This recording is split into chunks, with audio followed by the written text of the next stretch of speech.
안녕하세요.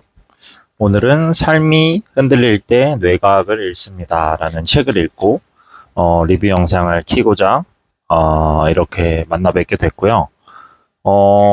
진짜 과학은 진짜 재밌는 것 같아요. 제가 진짜 운동만 하던, 문과 최대생이 이런 말을 하면은, 이제 과학에 몸담았거나, 이과를 이제 공부하신 분들이 좀, 귀엽다라고 생각하실 수 있겠지만, 진짜 저는 과학이 너무 재밌어요. 그래서 진짜, 이렇게 뇌과학이나 뭐 과학에 관련된 책을 읽을 때, 진짜 신기하고 재밌고 심장이 두근거려요.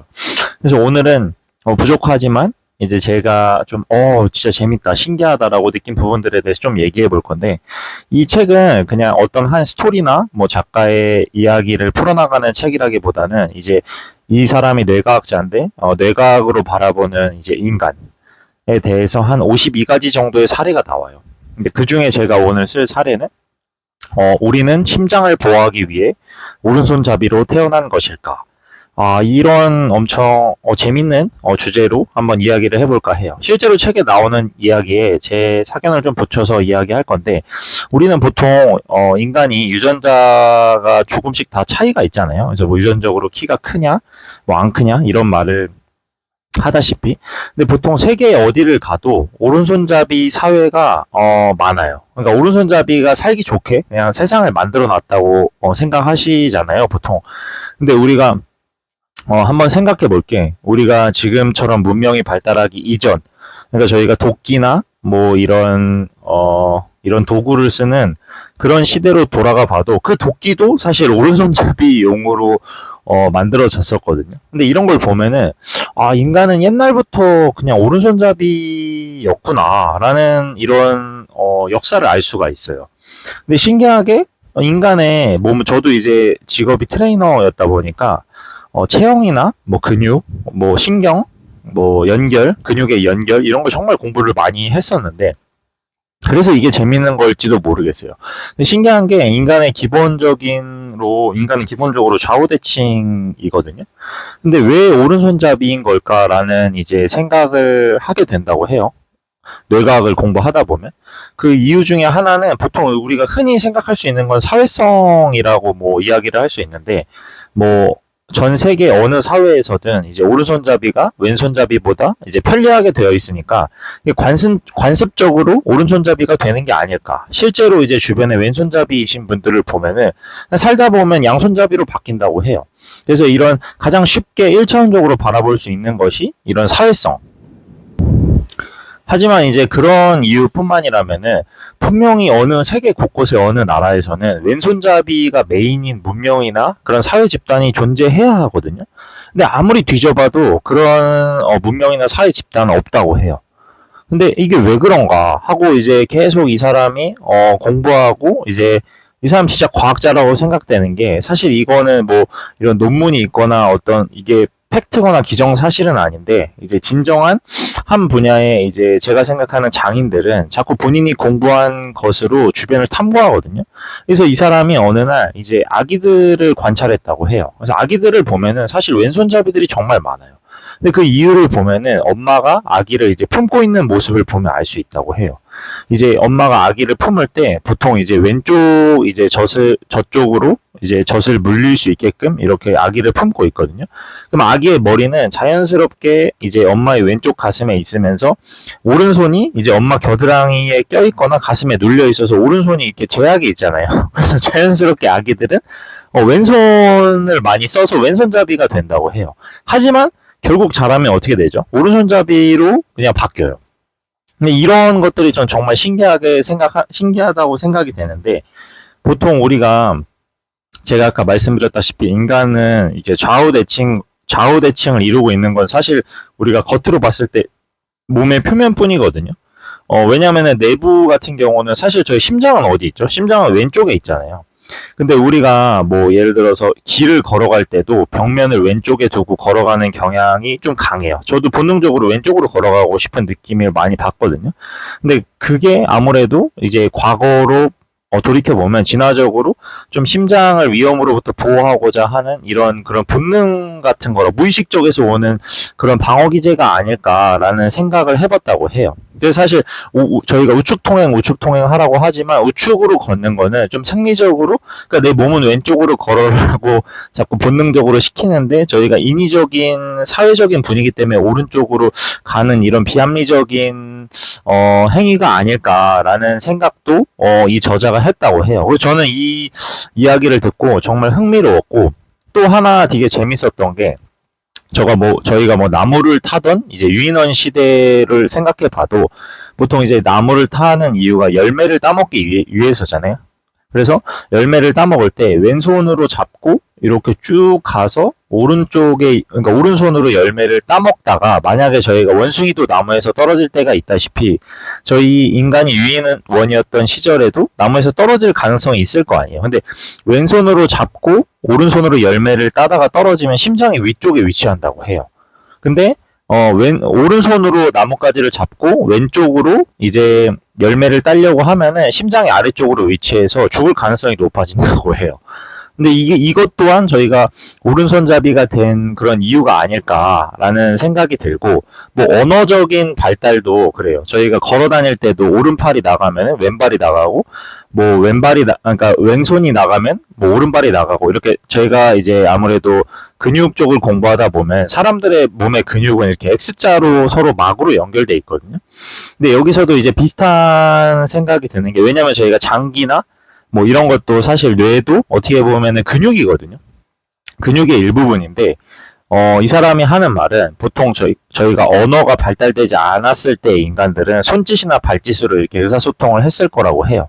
근데 보통 오른손을 사용을 해서 손짓을 했을 거란 말이에요. 우리 과거에 그런 것들을 추적해보면.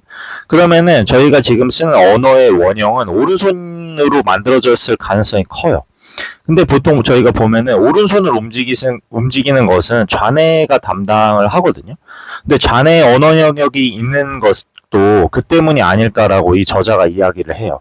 그래서 오른손이 더 다양하게 언어를 표현할 수 있다고 한다면은 저희가 악기 연주도 사실 오른손으로 하는 게 더 자연스러운 행위가 아닐까라는 질문을 저희한테 던져요. 그래서 피아노 같은 걸 치더라도 건반이 오른쪽으로 가면 갈수록 이렇게 자연스럽게 고음으로 연결되는 것도 그냥 그렇게 만들어진 게 자연의 섭리가 아닐까라는 생각을 저희한테 남겨요. 그래서 이런 추측들을 이렇게 종합해 보면은 좌뇌에 언어 영역이 있거나 인간이 오른손잡이인 것은 심장이 몸의 좌측에 자리하는 것에서 파생된 결과일 것이라는 생각이 든다라고 저자가 이야기를 해요. 그래서 보통 저희가 피가 저도 이 책을 통해서 좀 더 확실하게 인지한 게, 피가 통하지 않았을 때 인간이 죽는 기관이 딱 두 개예요. 심장이랑 뇌. 이 두 가지가 있는데 아무래도 심장은 한쪽으로 쏠려 있잖아요. 그래서 이런 심장이 쏠려 있는 신체 기능 때문에 인간에게 비대칭성이 생겨난 것이 아닐까라고 저자가 이거는 뭐 팩트는 아닌데 그냥 저자가 이야기하는 가설인데 전 너무 흥미로워서 이 책에서 가장 기억에 남는 이야기를 갖고 왔고, 저도 보통 이제 여자친구는 이제 회사원이고 저는 이제 트레이너 일을 하지만 여자친구도 이제 제 2의 인생을 준비하려고 뭐 요가 자격증, 뭐 생활체육 지도자 보디빌딩 자격증 이런 거를 취득을 한 친구인데, 이제 아무래도 여자친구도 나중에 운동을 가르치는 일을 해보고 싶다 하니 저는 보통 여자친구랑 이런 얘기를 해요. 여자친구가 보통 성격이 좀 이렇게 남들보다 세심한 편인데, 제가 여자친구한테, 근데 여자친구가 이제 주말마다 저는 여자친구한테 요가를 배우고 여자친구는 저한테 이제 웨이트 트레이닝 보디빌딩을 배워요.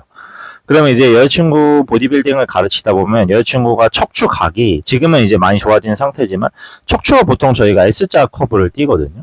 근데 척추의 각이 일반 사람보다 좀 적어요. 그러니까 보통 저희가 일자목으로 목을 아파하시는 분들도 그 척추각이 적어서 그런 걸 가능성이 커요.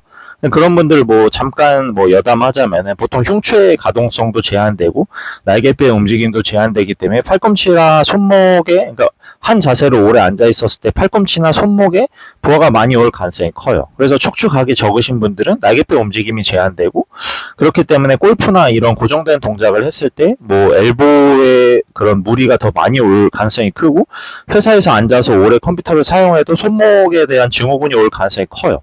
이건 이제 제가 트레이너 일을 공부하고 실제로 사람들의 몸을 많이 보고 이 저자처럼 탐구하면서 내린 결론이거든요. 본론으로 돌아오면 여자친구랑 이런 얘기를 해요. 제가 물어봐요.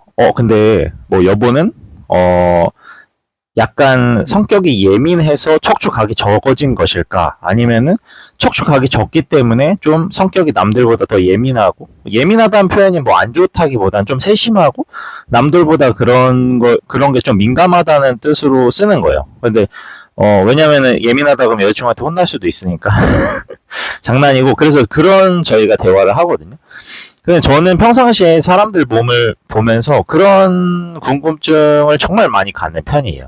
그럼 여자친구는 이제 이렇게 얘기해줘요. 아마 둘이 서로 상호작용돼서 지금의 내가 만들어진 게 아닐까라는 그런 확실히 이과답게 명쾌한 답을 내려주거든요. 하지만 전 문과라 계속 그런 걸로 생각을 해요. 저도 계속 이 책의 저자처럼 제 전문 분야에서 계속 사람들의 몸을 보면서 신기하다고 생각되는 부분들을 계속 탐구하거든요. 근데 그 탐구가 결론적으로 과학이랑 비슷해요. 그래서 제가 과학책을 지금도 보면은 오늘 이 책을 소개할 때 막 몸을 흔들면서 엄청 신나해하는 제 모습이 이제 제 이 동영상 핸드폰 화면에 보이거든요. 근데 그런 이유가 제가 언제 한번 리뷰에서 말씀드렸다시피 과학자들이 되게 겸손하거든요. 근데 그 겸손의 이유가 사실 정답이 없다는 걸 이 사람들은 알아요. 많이 공부하고 연구한 사람일수록. 그러니까 지금 이 사람이 우리한테 알려주는 지식은 지금 현 시대가 바라보는 현 시대가 진실처럼 보여지게끔 만들어낸 정도의 연구 결과일 뿐이다라는 얘기를 보통 많이 해요. 이게 미래로 가면은 이게 거짓일 수도 있고 또 과거에는 이게 거짓이었던 적도 있기 때문에 이 사람들은 항상 겸손해요. 근데 저도 회원들한테 이제 이런 얘기를 많이 했던 게, 이제 예를 들어서 스쿼트라는 운동만 봐도 한 10년 전만 해도 스쿼트 할 때 무릎이 나가면은 진짜 헬스장 관장님한테 엄청 혼났어요. 근데 지금은 좀 공부를 한 트레이너인데 뭐 스쿼트를 가르치는데 이제 무릎이 발끝을 넘어가면 안 된다라고 이야기하면은 아마 좀 도태될 가능성이 커요. 그만큼 이제 사실 운동이란 거, 뭐 해부학, 뭐 이런 것도 해부학, 뭐 운동 생리학 이런 것도 다 과학의 일부지만 저도 이제 어쩔 수 없이 과학에 관심을 갖다 보니 과학이란 건 참 재밌는 게, 저희가 보통 인문학 같은 경우는 지금 요즘 인문학에서 가장 핫한 게 쇼펜하우어나 뭐 니체 이런 사람들의 책이에요. 근데 이 사람들이 왜 핫해졌냐면은 과거에 유명한 철학자였는데 현대에 와서도 과거의 철학이 먹히기 때문에 이게 핫해진 거거든요. 근데 그럴 수 있었던 이유는 애초에 인문학에는 정답이 없어요. 그냥 약간 그럴듯한 말로 사람들을 납득시키기 때문에 세대가 변하면은 언젠가 한 번쯤은 내 말이 맞는 시점이 온다는 거예요. 하지만 과학은 정말 매력적인 게, 내가 지금 한 말이 진실처럼 보이더라도 이게 과거에는 틀렸을 수도 있고 또 미래에는 또 틀렸을 수도 있어요. 그래서 제가 좋아하는 책 제목 중에 하나가 내가 틀릴 수도 있습니다라는 책이 있는데, 그 책의 표본이 어떻게 보면 과학이 아닐까라는 생각이 들어요. 그래서 이걸 깨달은 과학자분들이 쓰신 책을 보면은 정말 겸손하고 내가 지금 아는 게 또 과거에는 어떻게 여겨졌을지 모르고 그런 것들이 그냥 이 글을 쓰는 태도에서 보인다랄까? 저는 그게 너무 좋아요. 그런 겸손한 태도. 물론 저도 그렇게 겸손한 사람은 못 되고 겸손해지려고 노력은 하지만, 이런 과학책을 쓴 사람, 과학을 탐구하는 사람들의 그런 겸손한 태도가 너무 배울 게 많고 존경스럽기 때문에 제가 아마 이 과학에 관련된 책을 좋아하는 게 아닐까라는 생각이 들어요. 그래서 저는 앞으로도 이런 과학이나 뇌과학, 뭐 진화적인 뭐 영장류나 이런 생물이나 동물을 연구하는 책은 아마 죽을 때까지 호기심을 가지면서 읽을 것 같고, 만약에 제 이야기가 좀 흥미로웠다면 여러분도 한번 관심을 가져볼 만한 충분한 이유가 있지 않을까. 왜냐면 뭐 예를 들어서 뇌과학이라고 치면은 뇌를 아는 것이 뭐 인간을 아는 것이고, 인간을 아는 것이 저희가 살아가는 사회를 아는 하나의 수단이라고 저는 생각을 해요. 왜냐면 보통 저희가 인간은 보통 본인 자신도 자기를 잘 모르잖아요.